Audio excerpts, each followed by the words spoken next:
Hi everyone, welcome back to the next video in the series. Okay, in this series we are covering all the low level design principles like the solid principle, dry principles and all the design patterns. So from this video we are starting with the design patterns. So in this video we will discuss like what are the design patterns, okay, why we use them or what are actually they, okay, and how many types of design patterns are there. So you might have heard about the design patterns, okay, many design patterns like factory patterns, singleton patterns, and observer pattern, pub sub model. These kind of popular patterns you have might heard of, okay. So in this series we are going to implement all of these. Apart from this we are going to implement many more. So what are the design patterns, okay? So design patterns are nothing but like a skeleton, okay? And they are not a direct piece of code, okay? Like you can copy paste to your system, okay? They are just skeleton. They are just skeleton and they can be applied to a specific problem, okay? Many problems will have the many type of solution. Okay, so these are the design patterns. We will see how many types of design patterns are there, what are the design patterns. Okay, without further ado, let's get start into this. Now let's see what are the design patterns. Okay, so design patterns are like the reusable solutions to a common software design problem. Okay, they are templates, not the final code. Okay, you can use them like a solution to a simple problem. Okay, then you have to implement that in your own way.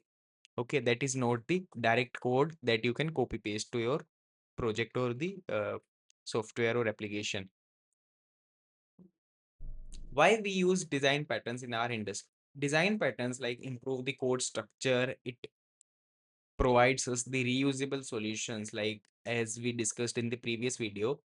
Okay, and using the design patterns we can write maintainable, scalable and flexible code. Okay, and better communication among developers. So we are having the three types of the design patterns, okay, that we will study in our next upcoming videos. First one is the creational, structural and behavioral. Now let's see what are the creational patterns.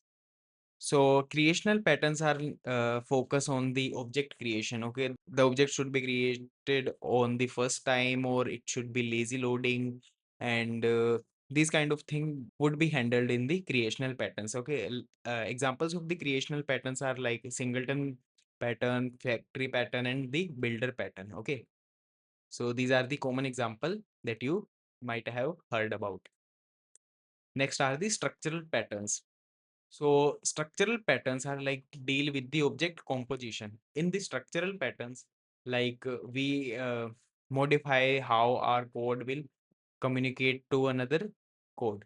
Okay, we structure our object creation and communication like the adapter pattern, decorator pattern, and the facade pattern. Like in the adapter pattern, what we do, we are, if let's say we are having a simple code, okay, and we want to integrate a new API which is another type of data which might send, okay, then we transform that data and modify the data to our usable data style. Okay, then we use that data into our application. So that is the simple example of the adapter or the structural pattern. Next is the behavioral pattern. So behavioral pattern are like focus on like how objects are communicating. Okay, the examples of the behavioral patterns are observer pattern, strategy pattern, and the command pattern. Real world example we can see like factory pattern we use creating objects like UI elements, and observer pattern like we use in the notification system or pub sub system. Singleton patterns are used for the database connection. Okay, that should be connected for the single time. Okay, these are the some real world example. Next is the benefits of the design patterns. They provide scalable code, reusable architecture, clean and readable code, and faster development. We are not writing the same code again and again in multiple places. It's easy to debug and it provides us the faster development. Common mistakes that we do while implementing the design patterns like overusing the patterns. Let's say we are having the small thing and we are using the design patterns of them.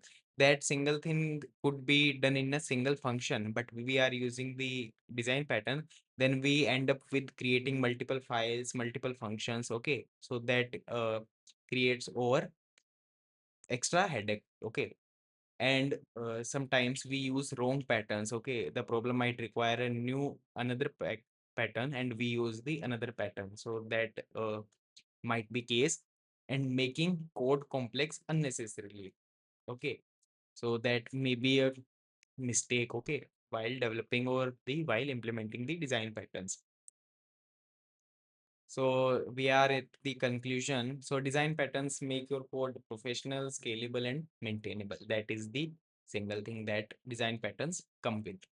In the next video, we will continue with the behavioral design patterns. Okay, so this was the small introduction on the design patterns. Okay, from the next videos, we will start implementing the patterns, and we will see how you can implement patterns in the correct way.